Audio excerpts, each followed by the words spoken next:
uno se desestresa un poco.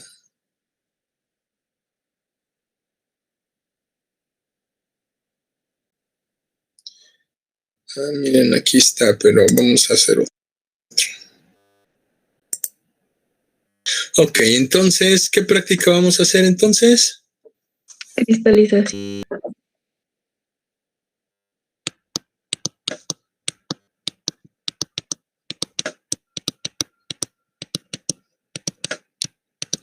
Cristalización.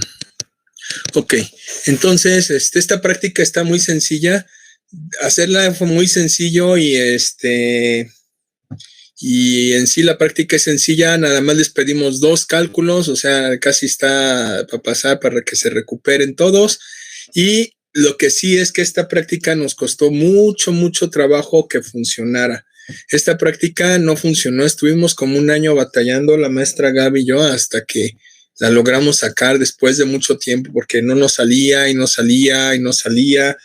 Y le movíamos aquí, le movíamos allá y no, fue un show esta práctica. Este equipo, desde que llegó, lo armamos y luego llegaron a darnos según un curso de capacitación que nunca funcionó. A los de que dieron la capacitación no les funcionó el equipo y pues nunca funcionó al 100, siempre tuvo muchos problemas y entonces tuvimos que adecuarlo y tuvimos que hacer varias cosas con este equipo. ¿Ok? Entonces, pues vamos a empezar. ¿Cuál es el objetivo de la práctica? A ver, Quetzali, ¿me puede leer el objetivo de la práctica?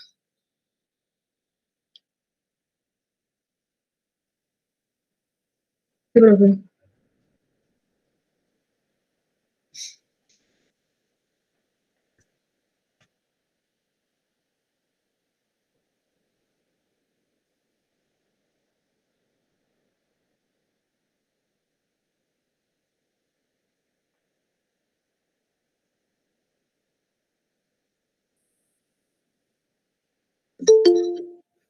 Entonces lo busca, le damos entrada a Isaura. Entonces, ¿qué dice el objetivo? El general dice analizar los factores que pueden determinar la eficiencia de un proceso de cristalización. Ajá. Y los particulares dicen conocer los conceptos fundamentales de la cristalización. Ajá. Un equipo de cristalización a nivel laboratorio. Ajá. Investigar algunas aplicaciones de la cristalización. Ajá. Identificar las variables que intervienen en el equipo y en el proceso de operación. Ok, eso es lo que debemos de saber. Ok, entonces, pues vamos a ver en toda la primera parte. ¿Quién me dice qué es la cristalización?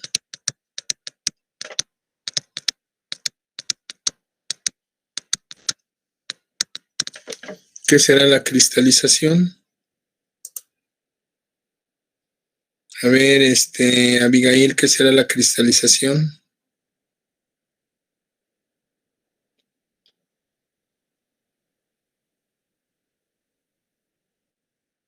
Yo no soy Abigail.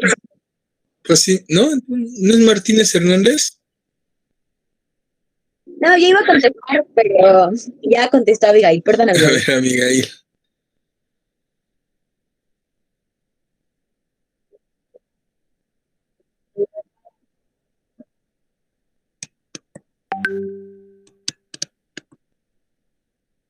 ¿Dos líquidos? No.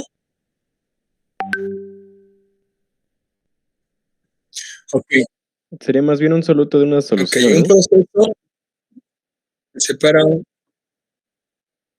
soluto de una solución saturada. Ok, ¿qué más?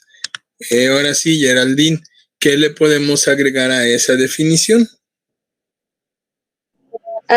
Que se hace a través de un aumento en la temperatura y tiene que ver el punto de ebullición. ¿Un punto de ebullición? No. Perdón. La temperatura de...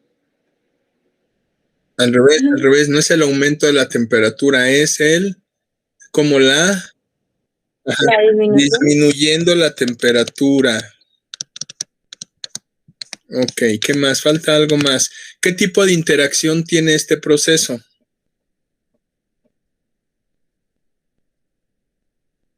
¿Qué tipo de proceso es? Sol-flu, flu-flu, mecánico, ¿qué tipo de proceso es? Sólido fluido, ¿no? Es un proceso Sólido fluido. sólido-fluido, que tiene interacciones sólido-fluido, en el cual se separa el soluto de una solución saturada. ¿Cómo? ¿Qué hago allí? ¿Qué es lo que voy a obtener? ¿Obteniendo qué? Cristales. Obteniendo cristales, disminuyendo la temperatura. ¿Para qué? ¿Qué disminuye cuando disminuyo la temperatura? La solubilidad. Disminuyendo la solubilidad, muy bien. ¿Sí? Entonces esa es la cristalización. Para nosotros va a ser un proceso de interacciones sólido-fluido, donde se separa el soluto de una solución. Esto es importante, de una solución. ¿Qué quiere decir solución? Que es homogénea, que no es heterogénea, que es homogénea. Saturada, obteniendo cristales, disminuyendo la temperatura para disminuir la solubilidad. ¿Ok? Entonces, lo que vamos a hacer va a ser lo siguiente.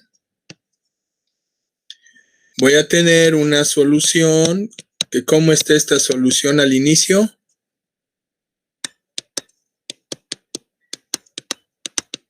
Diluida. Y entonces, ¿qué hago? Aumento la concentración. ¿Cómo aumento la concentración?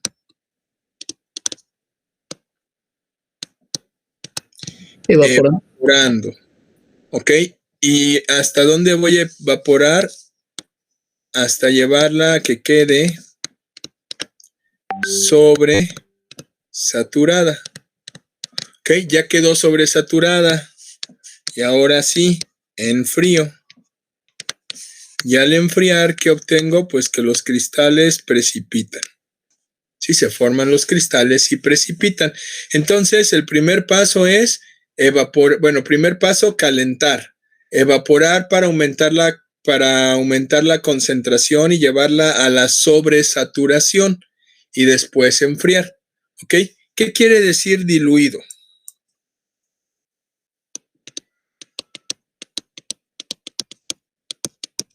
¿Qué es diluido o solución diluida?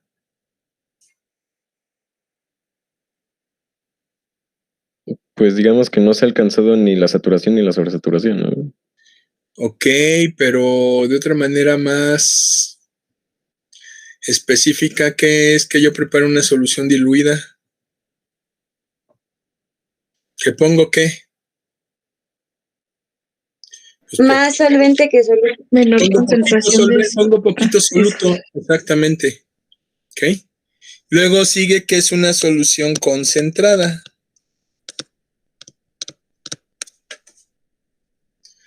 Pues que pongo más soluto. No alcanzo la saturación, pero pues pongo más soluto, que no quede diluido, que quede con más soluto. Luego del concentrado sigue el saturado, que es una solución saturada.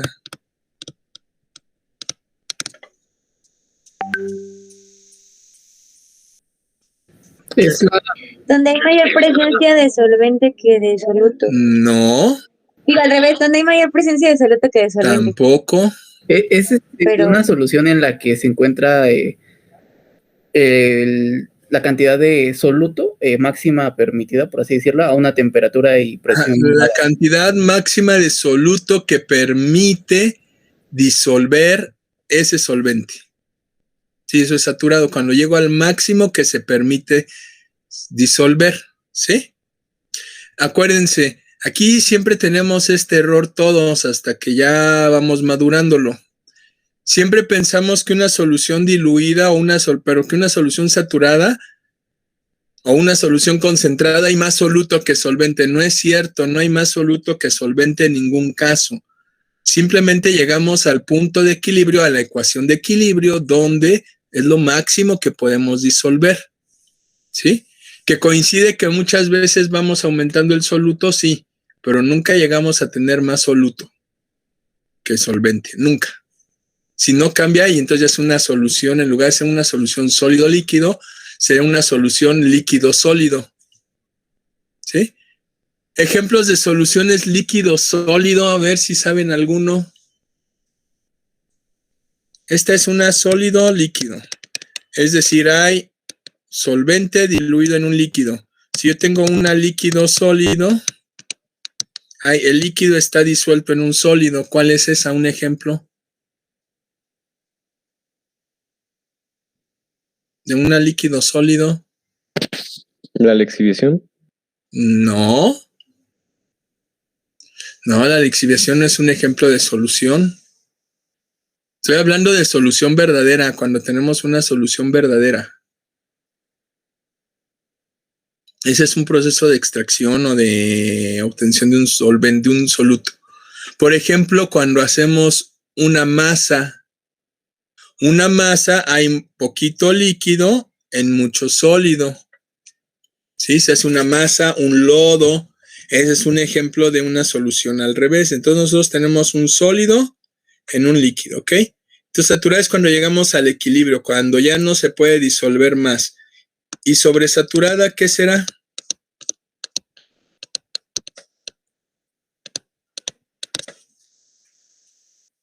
¿Qué será una solución sobresaturada?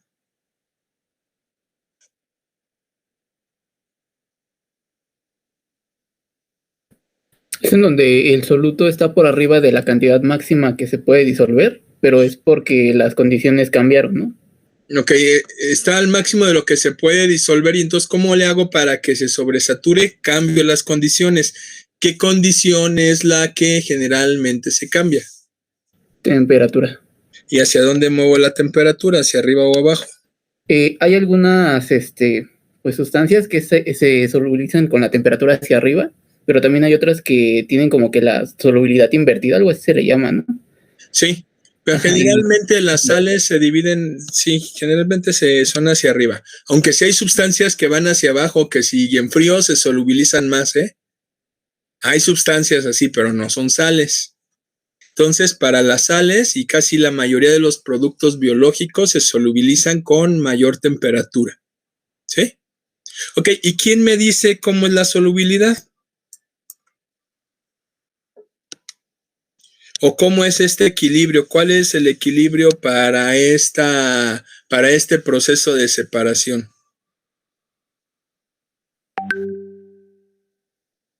Para adsorción era la isoterma de adsorción, que es Langmuir o Frenrich, ¿sí?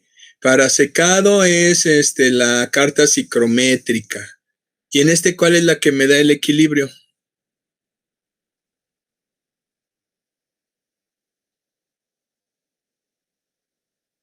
Pues son curvas de solubilidad, según recuerdo, ¿no? La curva de solubilidad, donde aquí abajo va a ir la temperatura y aquí va a ir la solubilidad, que la solubilidad, sus unidades son gramos por cada 100 mililitros o también gramos por cada 100 gramos. Esa es la solubilidad. Entonces aquí yo veo y me dice cuánto es lo que está soluble a esta temperatura.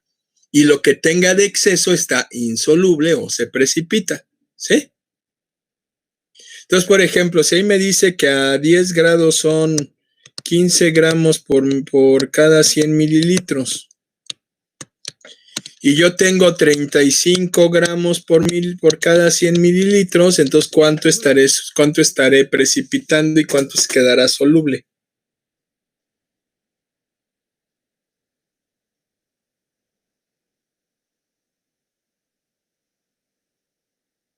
Mi solubilidad es esta y yo tengo esto, ¿cuánto está soluble? 15 y el resto se precipita. 15 está soluble y el resto se precipita. ¿Cuánto es lo que precipita? 20. 20, ok, 20 gramos serían lo que está precipitando, ¿sí? ¿Sí queda claro cómo es esto de la solubilidad? Ok, entonces, eso es lo que pasa a nivel macroscópico. A nivel microscópico, ¿qué pasa? Para que se dé a cabo la solubilidad, tiene que haber primero un proceso de nucleación primaria,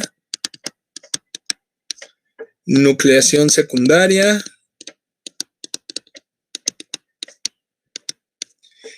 Luego tiene que haber un proceso de crecimiento, luego agotamiento. Y hasta ahí quedaría la cristalización, pero yo siempre le pongo aquí recuperación. ¿Ok?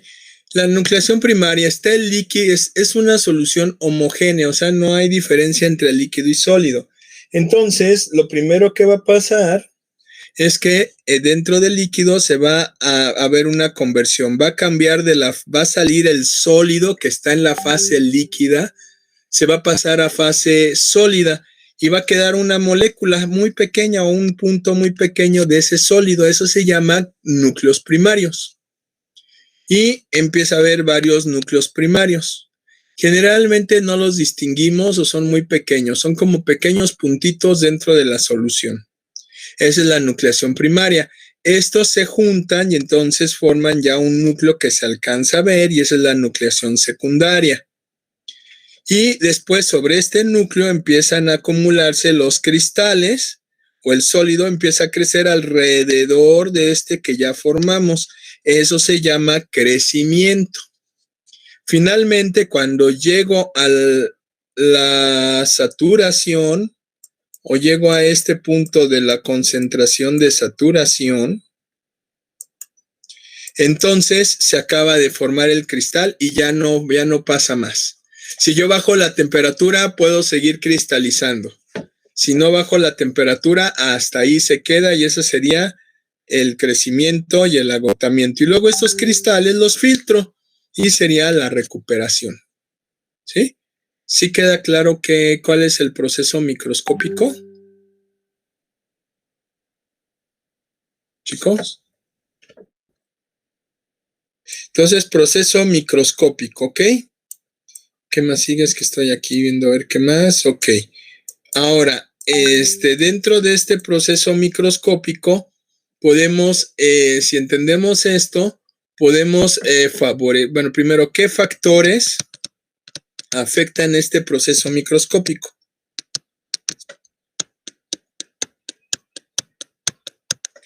¿Qué factores afectarán la cristalización? Ya me dijeron el más importante, ¿cuál es? La temperatura es el más importante porque la temperatura afecta la solubilidad. ¿Ok? Entonces lo puedo hacer más soluble, menos soluble. ¿Qué otro factor? La agitación también me parece, ¿no? Ok, agitación, vamos a poner dos partes. ¿Cómo dividimos la agitación en dos partes? En lo que sería la velocidad y lo que sería el tau, el esfuerzo de corte. ¿Ok? ¿Por qué necesito agitar mi suspensión? Según yo es para que haya transferencia de masa de la solución al núcleo. Bueno, Sí, necesitamos que esté homogéneo y que entren en contacto todas las moléculas, para eso agito. Pero ¿qué pasa si yo agito de más?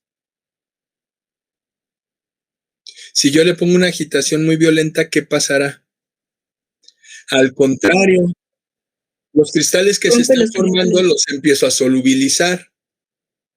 ¿Sí? Si yo aumento mucho la agitación, los cristales que estoy formando los empiezo a solubilizar. Entonces tiene que haber un equilibrio entre agitación y intercambio intercambio de masa o que entren en contacto los cristales. Entonces ahí recomienda agitar a bajas velocidades. Ese es uno.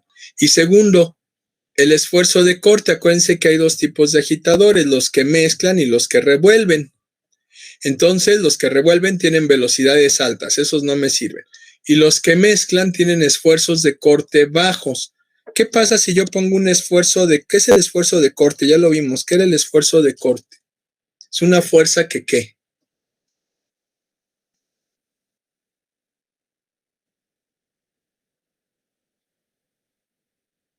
¿Qué era el esfuerzo de corte? Una fuerza que...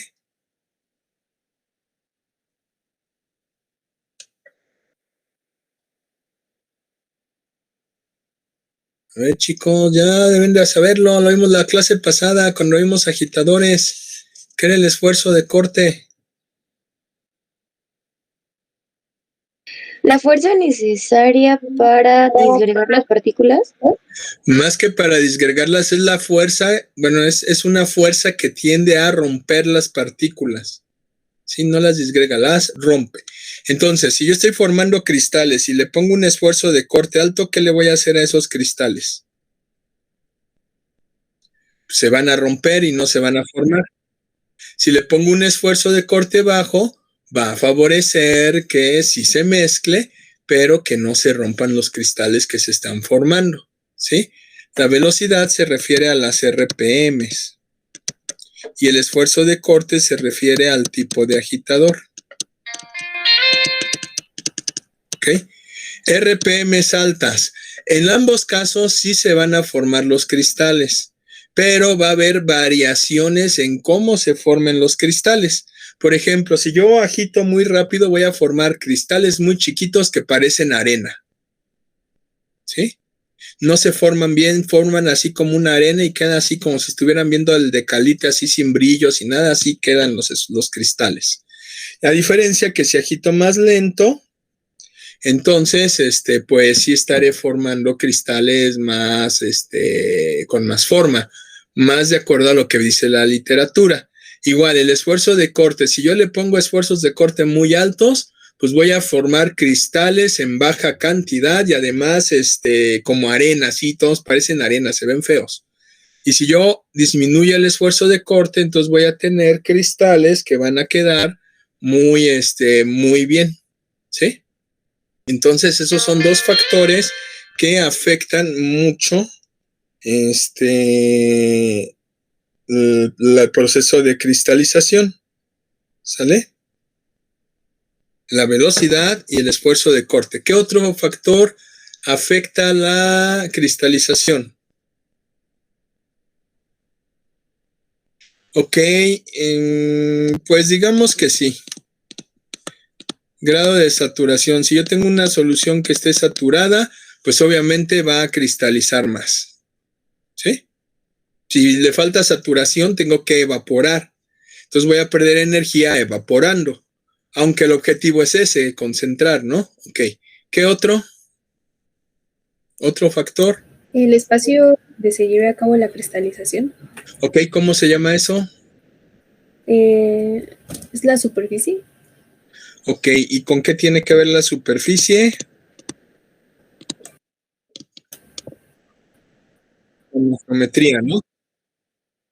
Entonces puedo tener tanques que estén así y puedo tener tanques que estén así. ¿Cuál tiene mayor superficie? ¿El de abajo o el de arriba? El de abajo. Entonces, tanques anchos, no tan anchos obviamente, que sean más o menos el mismo ancho que el mismo altura. La relación altura-diámetro debe ser igual o más ancha. ¿Ok? Son los que favorecen más la cristalización. ¿Por qué? Pues porque tienen más superficie para la cristalización. Este tiene menos superficie. Ahora, ¿qué más pasa con la geometría? Cuando yo caliente o enfríe, ¿qué voy a ocasionar en este tanque? Pues en este tanque voy a ocasionar que haya movimientos asociados a movimientos de fluidos asociados a los procesos convectivos. Si yo enfrío o caliento, voy a provocar convección porque está muy angosto el tanque. Y en este proceso, ¿qué voy a producir? Conducción. Entonces yo necesito que el calor se transfiera por conducción, no por convección. La convección genera movimiento del fluido. Al mover el fluido puedo romper los cristales que se estén formando. Por eso necesito que sea conducción. ¿Sí? ¿Estamos de acuerdo? Entonces debe ser esta geometría. Respecto a los agitadores, ya lo vimos, los agitadores que tienen mayor esfuerzo de corte pues son la propela marina y los de paletas inclinadas. Los que tienen menor esfuerzo de corte son los que llamamos agitador de ancla o agitador de globo. Esos casi no tienen esfuerzos de corte. Entonces necesitamos usar un agitador de ancla o un agitador de turbina. Son los ideales. Usan mucho el agitador Rushton a bajas velocidades. Ya lo vimos que a bajas velocidades el agitador Rushton sí funciona para la cristalización. ¿Se acuerdan que lo vimos? Que es el que da menos turbulencia. ¿Ok? Y obviamente nuestro tanque pues no debe de tener baffles. Si tiene baffles, los baffles generan esfuerzos de corte que rompen los cristales. ¿Qué otro factor creen que afecte la cristalización?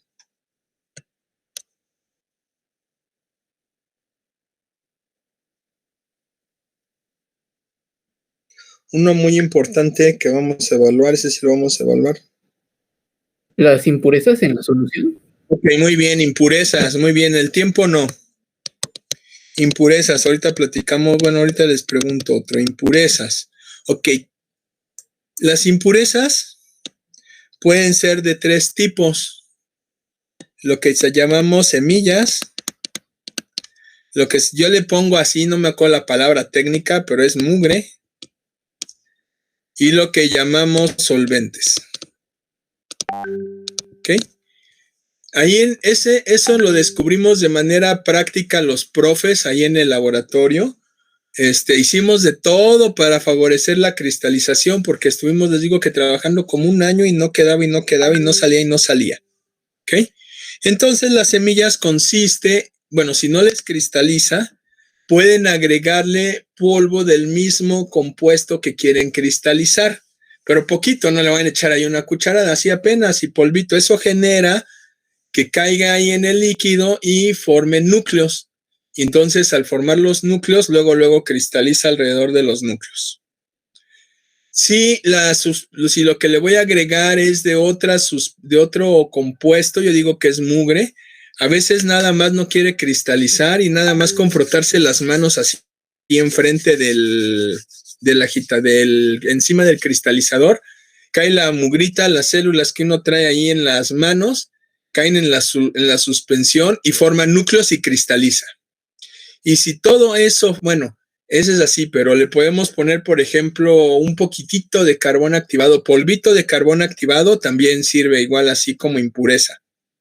Y podemos poner solventes. Cuando yo pongo solventes, el solvente compite con la solubilidad con el otro solvente.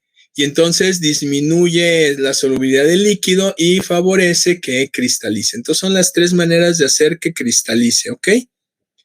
Bueno, entonces, ¿qué otro factor creen que afecte? Falta uno muy importante.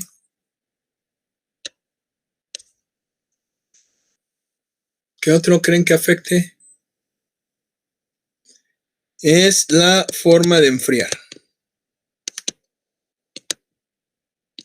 Básicamente hay 2 formas de enfriar. Enfriar se enfría con un gradiente. ¿Qué es el gradiente? ¿Sí se acuerdan de fenómenos de transporte? ¿Qué es el gradiente?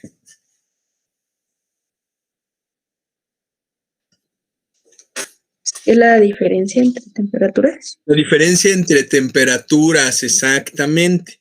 Entonces yo puedo enfriar con un gradiente alto o con un gradiente constante o bajo. Aquí lo puse al revés. Gradiente alto o un gradiente constante y bajo. Si mi suspensión está a 80 grados y yo paso agua a 10 grados, tengo un gradiente alto, ¿sí? Son 70 grados. Entonces se va a enfriar muy rápido. El gradiente o el tipo de enfriar hace que se enfríe, hace que la velocidad de enfriamiento sea alta o baja. Si yo tengo velocidades de enfriamiento altas con gradientes altos, entonces los cristales van a ser cristales amorfos. O así todos sin forma, así todos así encimados, así, porque estoy enfriando muy rápido.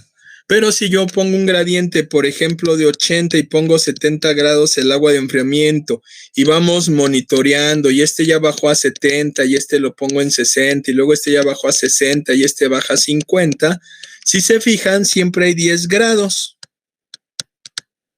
Entonces puede ser menos, generalmente yo enfrío así a 10 grados, pero puede ser menos. Entonces es un gradiente bajo, sí se está enfriando porque sí hay transferencia de calor, desde 80 hasta 70, son 10 grados, pero es bajo. Entonces la velocidad de enfriamiento aquí va a ser baja, y al haber una velocidad de enfriamiento bajo, los cristales se forman de una manera, ¿cómo le llaman? Característica o típica. O los cristales son más grandes y más puntiagudos, o sea, como que tienen más forma, como que le damos chance a que se vaya acumulando poco a poco. En cambio, en el otro estamos forzando y donde cae ahí se acomoda. ¿Sí? La molécula que sale se acomoda donde sea. Pero aquí sí le estamos dando chance a que se vaya acumulando, a que el crecimiento vaya siendo paulatino. Entonces, nosotros vamos a probar esto. En la práctica vamos a probar dos gradientes, un gradiente alto y un gradiente bajo, ¿ok? ¿Sí? ¿Sí quedan claros los factores que afectan la cristalización?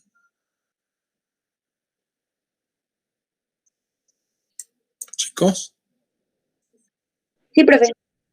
Ok, entonces, repito, temperatura, agitación, grado de saturación, como que no me suena mucho, pero bueno, vamos a considerarlo, la geometría, las impurezas y la forma de enfriar. Ok, bueno, ya vimos los factores, ya vimos los conceptos, vamos a hablar de las aplicaciones. A ver, chicos, denme una aplicación. Vamos a preguntarle a Shirley. La sal. Ok, la sal, ¿qué sal? Todas son sales, ¿qué sal? La sal de mesa. Ah, la sal de mesa, ok, la sal de Y la mesa sí producción tiene de sal de mesa. cristalización. Ok, Shirley, La producción de sacarosa, glucosa, antibióticos, todas esas, los proteínas antibióticos. terapéuticas. Ok, pero déjele algo a los demás. A ver, Daniela, Ok. otro ejemplo.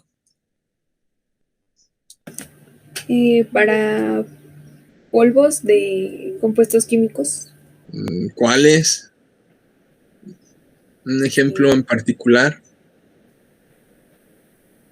Uno que hacen en química mucho. El ácido acetil. El ácido acetil salicílico, ok. Adrián, otro ejemplo. Encontré que el sulfato de amonio también. Sulfato de amonio. Todas las sales que usamos en los medios de cultivo se obtienen así. La mayoría de los antibióticos, como dijeron, la sal de mesa, la glucosa, la sacarosa, las proteínas. Hay proteínas que se pueden cristalizar, otras que no. Los aminoácidos cristalizables también. Entonces hay muchas aplicaciones, ¿sale? Bueno, ya La vimos. fruta cristalizada. ¿La qué? También para la concentración de jugos. No, pero ahí no cristaliza. Los jugos no obtiene cristales, nada más se evapora. No, que se tengan cristales. ¿Sí? Chiste es obtener cristales. Sus compañeros hicieron un proyecto de ácido, del taller hicieron uno de ácido cítrico. Hicieron otro de cristalización de glucosa o de fructosa, creo. Bueno, de azúcar también. Hicieron otro de, ¿qué otro cristalizaron? Bueno, no me acuerdo, pero son los típicos. El ácido cítrico es el típico de cristalización, el ácido acetil salicílico, la glucosa, los antibióticos. ¿Ok? Bueno, entonces estos factores son los que afectan, ya vimos las aplicaciones. ¿Qué variables voy a medir? Ok, ¿qué variables son las que tengo que medir o qué voy a hacer en mi práctica? En mi práctica voy a medir el tiempo, ¿sí? Y del otro lado voy a medir la temperatura, ¿ok? ¿Y qué tengo que obtener? Una gráfica que con el tiempo haga algo así, ¿ok? Esto me lo van a tener que buscar. ¿Por qué en un proceso de cristalización ocurre esta pancita? En todos los procesos algunos es muy notorio Y otros es así muy sutil, nada más como que en algunos hasta parece que van así los puntos. Y pareciera que un punto sale así de la gráfica. Puede ser muy notorio o muy sutil dependiendo de lo que esté cristalizando.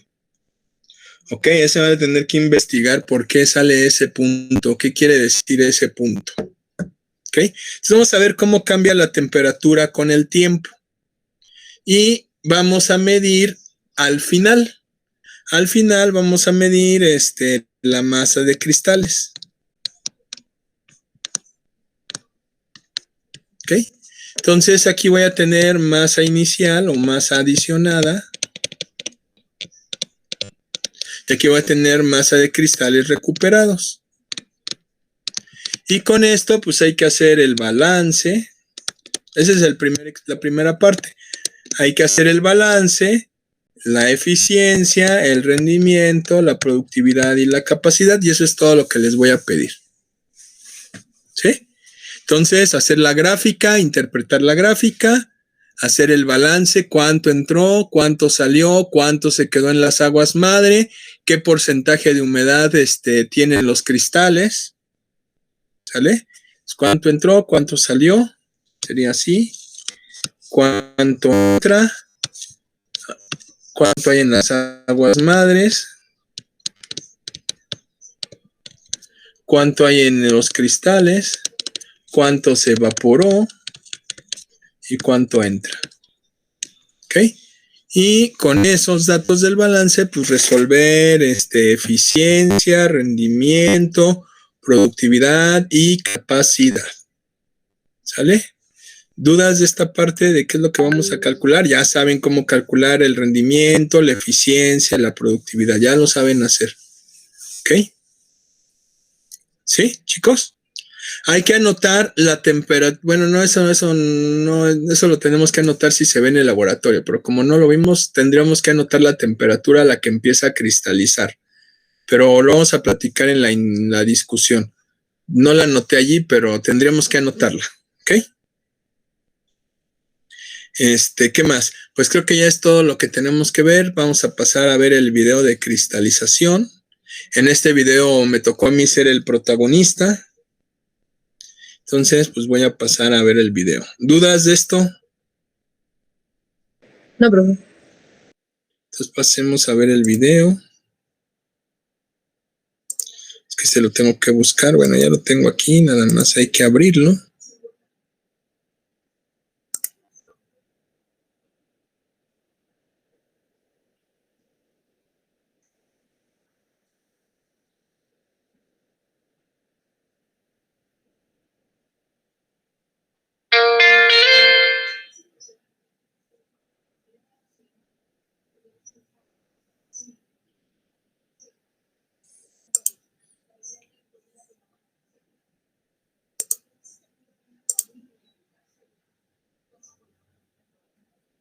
Ok, ya está, ya nada más lo abrimos, ya nada más le ponemos aquí presentar, una pestaña, ay, ¿dónde está? Es cristalizador MP4. ¿Ya lo ven, chicos? Ya. Ok, entonces vamos a Sí. ponerle aquí presentar y ya, ok, listo. Buenos días, estamos aquí en el laboratorio de separaciones. Hoy vamos a hablar del cristalizador. Este es el cristalizador. Para analizar cualquier equipo debemos de analizar cuál es el equipo principal. En este caso, todo esto es el equipo principal. Tenemos el cuerpo del cristalizador, el motor para el cristalizador y las entradas y salidas para el agua de enfriamiento.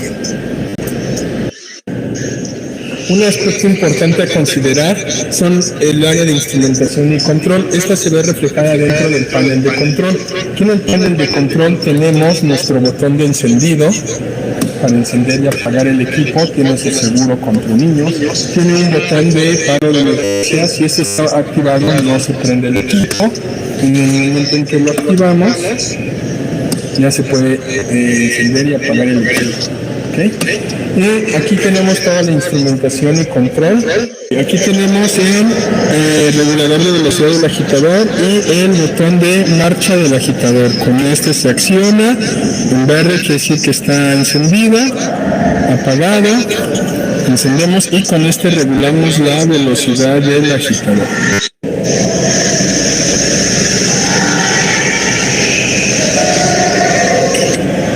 Precaución de no encenderlo de golpe todo, sino poco a poco, ya que si lo enciendo así de golpe empieza a vibrar la flecha y puede ocasionar que se rompa el equipo. Entonces hay que encenderlo poco a poco y lo apagamos. En esta pantalla podemos ver la temperatura del cristalizador, que está asociada a un termopar. Es un termopar que mide la temperatura del cristalizador. ¿Okay? Los termopares son como este termopar va a ir en el agua de enfriamiento, nos va a medir la temperatura del agua de enfriamiento y podemos ver en esta pantalla la temperatura del agua de enfriamiento. Para que funcione el equipo es necesario que tenga servicios. ¿Cuáles son esos servicios? El servicio de electricidad,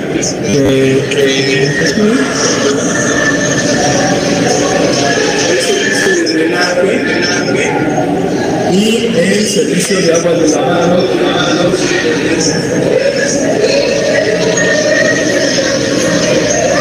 Vemos cuáles son las partes del cristalizador. Que para lo cual tendremos que desarmarlo.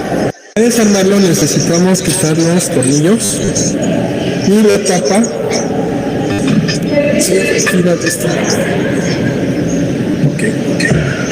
Aquí podemos ver el agitador, que en este caso es un agitador de paletas y cuenta con baffles y la punta del termopar. El tanque cuenta con una chaqueta para enfriar.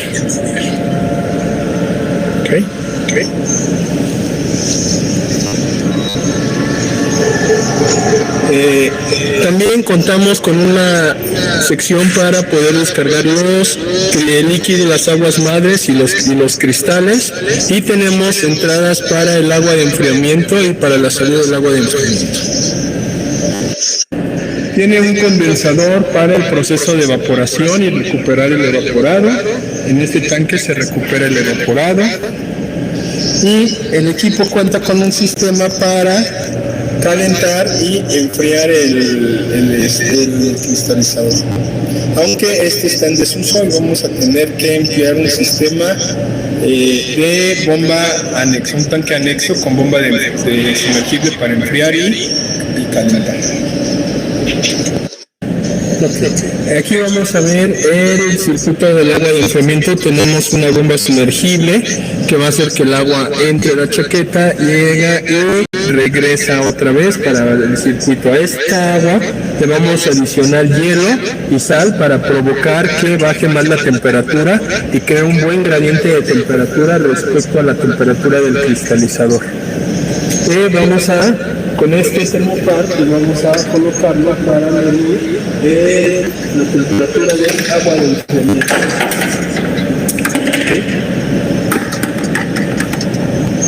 Y aquí nos va a marcar la temperatura del agua de enfriamiento en el panel de control. Que como vemos, como no tiene hielo, está a 22.2 grados. Con este podemos controlar la velocidad de agitación. Tenemos el agitador y observemos cómo cambia la velocidad del agitador.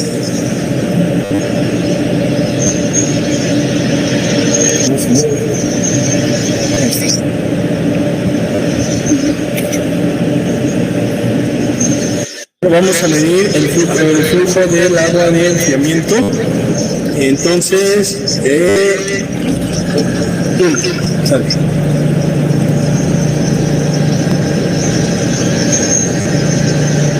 Ahí está. Es el litro. Bueno, ya establecimos las condiciones de operación. El siguiente paso es realizar el experimento. Hemos preparado ya nuestra mezcla. y la tenemos a ebullición y vamos a ver a qué temperatura se encuentra.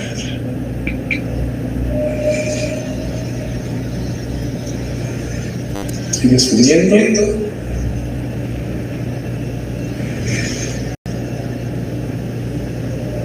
Está en 60 grados. Una vez que nuestra solución ya está sobresaturada, pasamos a colocarla en el cristalizador. Para introducir nuestra solución al cristalizador, tenemos que verificar que la salida esté cerrada. Pasamos a llenar nuestro cristalizador a través de esta boquilla. Ponemos nuestro embudo y llenamos el cristalizador.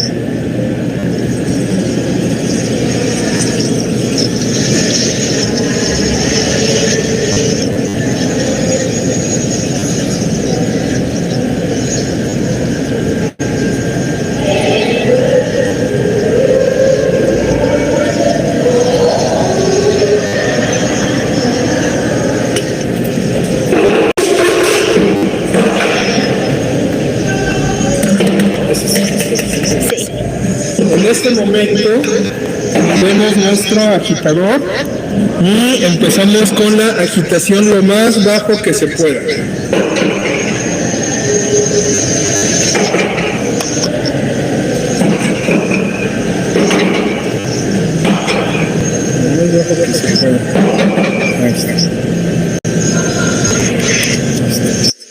Y empezamos a registrar nuestras temperaturas en función del tiempo cada minuto. Vamos registrando cómo va ocurriendo el cambio de temperatura dentro del cristalizador y en el agua de enfriamiento. Ahora estamos observando cómo ya se ve el proceso de cristalización. Ya se ve turbio, eso indica que ya hay cristales, y por la parte de acá arriba podemos observar cómo se van formando los cristales.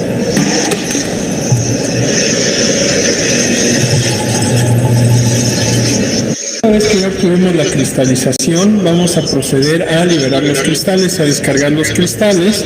Este se realiza por la parte de abajo. Lo que vamos a hacer es abrir esta válvula y liberar el líquido.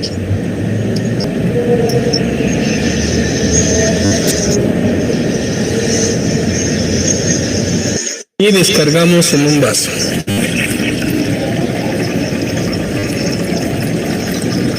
Y una vez descargados los cristales, procedemos a filtrarlos.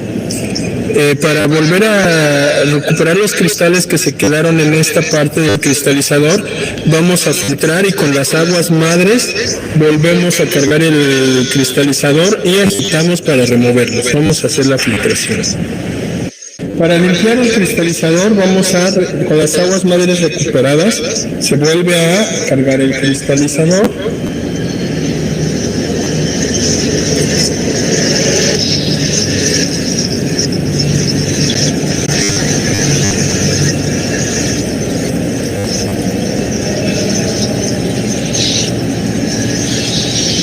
¿Listo? Un poquito más.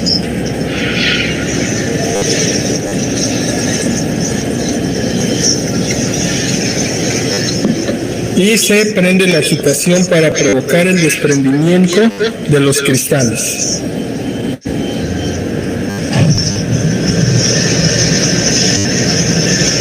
Dejamos que se separen los cristales de la pared, bajamos la agitación y descargamos los cristales que se hayan obtenido.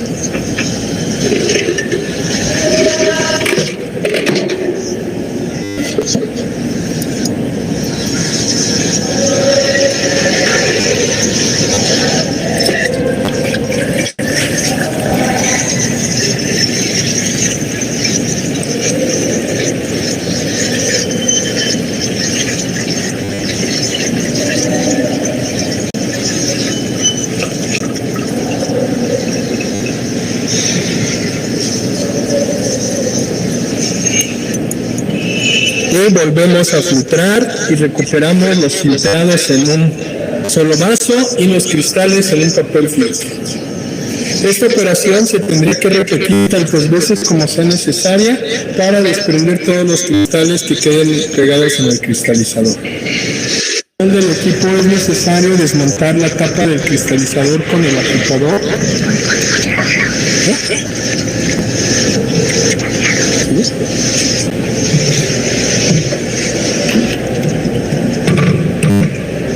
Y con una espátula raspar los cristales que hayan quedado pegados.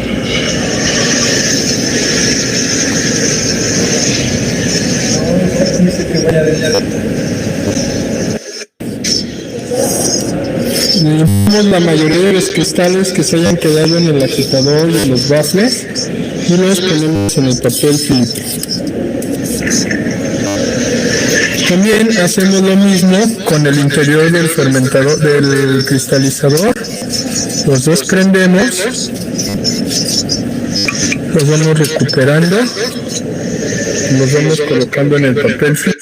Posteriormente vamos a llevar a pesar los cristales y vamos a determinar el peso total. Después de que se determinó el peso total de la masa húmeda de cristales, es necesario tomar una pequeña muestra, la cual se va a poner en una termobalanza o en un horno o en una parrilla que esté muy caliente. Se va a poner una pequeña muestra para secarlos y poder determinar el porcentaje de humedad que tienen esos cristales. Ok, listo. ¿Dudas, chicos? No, profe. Sí. ¿Cuál duda? ¿Dijo una? ¿Qué duda tiene? No, dije no, profe. Ah, entendí una, profe. Yo sí, profe, perdón. Ok, ¿qué duda tiene? Bueno, yo recuerdo que mencionó que de preferencia no había que tener baffles, ¿no? Pero vi que sí tenía baffles. Ok, muy buena pregunta. Notó que tiene baffles y ¿qué otro notaron en el cristalizador? ¿Qué más notaron? Que está bien angostito, que es un tubo bien angosto y ¿qué más? Que tiene baffles, un tubo angosto y además es un impulsor de tipo propela y que además gira súper rápido. Si se fijaron, cuando le puse lo más lento, era penitas y ya giraba muy rápido. Entonces, ese es el principal problema del cristalizador. Por eso nos costó mucho trabajo encontrar las condiciones para poder cristalizar. Ese fue el verdadero problema, esos defectos de diseño. El que hizo el cristalizador no sabía, nada más dijo hay que hacer un tanque y pónganlo y ya, ¿no? Entonces ese es el principal problema que tiene ese cristalizador, ¿sí? Que enfría y calienta con agua. No puedes calentar con agua, porque si tú calientas con agua, lo más que puedes llegar es a 100 grados centígrados, y entonces pues no vas a evaporar nada. Tienes que calentar con una sustancia que, como el vapor, que levante más de 100 grados. El problema es que si le metemos vapor al cristalizador, se rompe porque no resiste la presión del vapor. Sí, es delicado a las presiones de vapor. Entonces, el otro problema. Y el enfriamiento no tanto problema, pero el problema era evaporar y el problema era las geometrías que tienen. ¿Sí? Entonces sí, ese cristalizador está mal diseñado, pero es el que tenemos en lo PIB y es el que tenemos que usar. ¿Sí respondí su pregunta, Adrián? Sí, esa es mi duda. Ok, ¿más dudas que tengan más preguntas? No, profe. ¿Seguro? Vamos a ver en la hora de los cálculos, ok. Entonces vamos a ver lo de los cálculos, ok. Entonces déjenme busco aquí los cálculos, los datos para subirlos. Por aquí ya los tenía, donde los puse, ya están aquí, ya los tenía aquí. ¿Dónde está mi carpeta del PIB? No lo encuentro. Pero no he puesto el apartado para el previo, ¿verdad? No, ahorita los voy a poner para que ahorita suban todos sus previos y todo de una vez. Bambi, gracias, profe. Aquí está, datos de cristales Actualización, ok, aguántenme un minuto. Y de una vez vamos a hacer todo. Ya están aquí los datos, entonces, aquí, acá, Classroom, inicial, aquí, laboratorio de Emilio, trabajo en clase, hoy, pues no he puesto nada, ni tampoco Emilio. Bueno, pues vamos a crearlo entonces. Este tema. Cristalizador. Cristalización. Añadir. Y ahora sí, crear tarea. Previos. Ok, ya está el espacio. Previos en... Estoy en cristalizador. Unos 4 puntotes. Y ya está. Ok, ahora sí, vamos a poner los datos.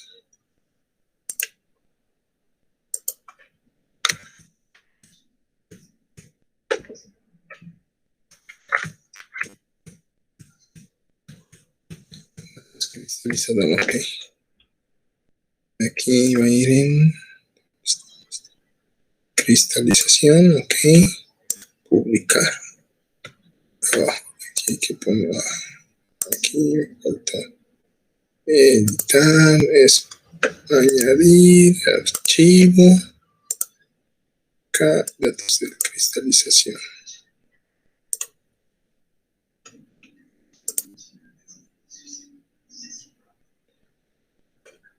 Ok, ya están, nada más me falta un paso, ahí no lo hice.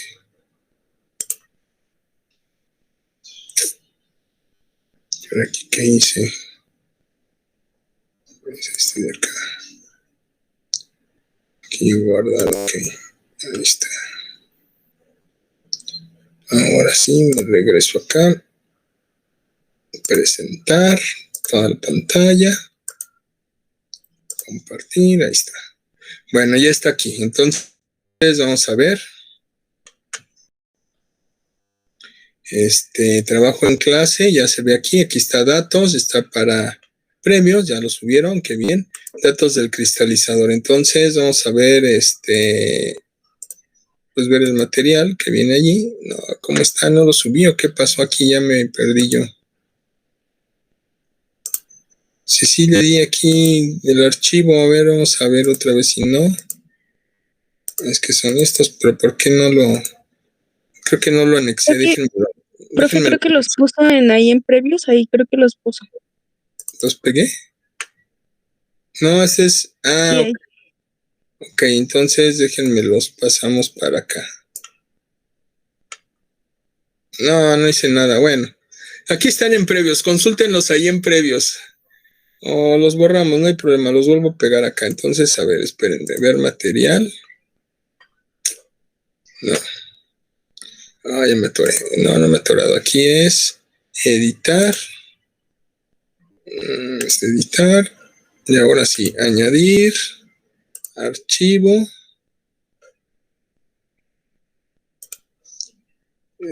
Datos del cristalizador. Ahí está. Guardar. Y de aquí de previos, pues también vamos a editar. Y lo borramos. Ya quedó. Ok, ahí están los datos del cristalizador. Estos son los datos, ¿ok? Entonces, dice que esas son las condiciones de entrada. Entró el agua de temperaturas de solución refrigerada. Bueno, usamos 1.0 litros de solución, preparamos 1.5 litros de solución y usamos 200 gramos de ácido bórico. ¿Sí? Esto fue lo que usamos. Entonces empezamos a calentar. La primera corrida lo calentamos, lo evaporamos. ¿Ok? Aquí no dice cuánto, aquí les voy a pedir que lo anoten. Evaporamos 1 litro de solución. ¿Sale? Eso no viene aquí, pero evaporamos 1 litro de solución. Se evaporó 1 litro. Entonces entraron 2.5 litros y se evaporó 1 litro, quedó 1.5 con 200 gramos de ácido bórico. Eso es lo que ya quedó. Entonces 1 litro más de solución. Y aquí están las condiciones. Entonces, el tiempo cero, cuando yo lo vacío y empiezo a tomar el tiempo, empezó en 66 la corrida, pero el agua de enfriamiento está en 3. Si se fijan, va bajando y aquí la temperatura siempre es una temperatura muy baja. Entonces, ¿qué quiere decir? Que este es enfriamiento rápido, porque hay un gradiente de temperatura alta. Y la segunda corrida es de 56 a 54, es un gradiente de temperatura más bajo. Este está enfriando más bajo. Si se fijan, siempre va más o menos a la par. Hay que hacer la gráfica, pero hay que graficar las dos temperaturas en la gráfica. ¿Sí? El tiempo va abajo y arriba va una temperatura y la otra son 2 series. Y en la otra igual, 2 series. ¿Sí? Y aquí están las condiciones, ¿no? En las dos quedaron 1.5, el peso húmedo en ambos casos, el peso de papel, el peso de la charola, la masa húmeda, la masa seca, ¿ok? ¿Sale? Esa es la primera corrida. La segunda corrida, en los dos casos entró la misma cantidad, 200 gramos de ácido bórico. ¿Sí? Ok. Y ahí están los datos. Tipo de operación, peso, papel seco. Sí, está bien. Ok, dudas que tengan. Dudas que tengan. Están entendibles, ¿no? Entonces nada más hay que hacer la corrección, repito. Hay que hacer la corrección, es que aquí dice refrigerante, bueno, son refrigerante y corrida. Hay que decir que entraron 2 litros y se evaporó 1 litro. Ok, evaporé 1 litro. Y me quedaron 1,5 litros y es lo que ya cristalicé y la cantidad original que puse fueron 200 gramos. ¿Ok? ¿Profe dijo que entraron 2 o 2.5 litros? No, 2.5 porque le evaporé 1. 2.5 litros de 1 litro, entonces me quedó 1.5 litros. ¿Sí? ¿Ok? Ok. Ok. Se adicionaron 2.5 litros de solución y se evaporó 1 litro. ¿Sí? ¿Sí? ¿Ya le quedó claro? Ok. Ya estos son los datos y esto es lo que vamos a discutir el jueves. Sí, hay que hacer las dos gráficas y hacer los cálculos con esto para saber cuánto fue el rendimiento, la eficiencia, la productividad. ¿Sale? Pues creo que hasta aquí llegamos. Ok, ¿dudas de esta práctica? Esta práctica está muy sencillita, no son muchos cálculos, son vamos a ver qué pasó en la gráfica, si se nota, si no se nota. Ay, no.